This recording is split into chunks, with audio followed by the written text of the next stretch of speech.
կոչվում է, այսինքն այդ իրենց մասնաճյուղը, հա։ Ուրեմն տեսեք ինչա։ Զրպարտիչ հայտարարություններ են արել նաև հայ առաքելական եկեղեցու մասին,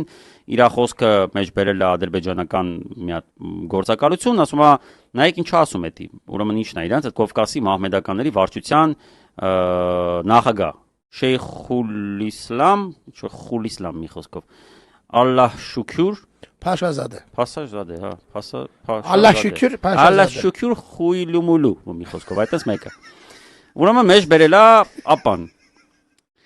Ասում է, փաստն այն է, որ հայկական կրոնական շրջանակները բնակություն են հաստատել Ուչմիածին,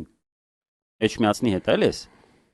փոքրիկ պիդարաստը, պատմական ադրբեջանական հողերում, որը նրանք անվանել են Էչմիածին, եւ իրենց կրոնական տաճարները կառուցել են այն տարածքներում, որոնք իրենց հետ ոչ մի կապ չունեն։ Այս ավետյան հայկական գործահարուցելու Ադրբեջանի հոգեոր առաջնորդին քֆուր տալու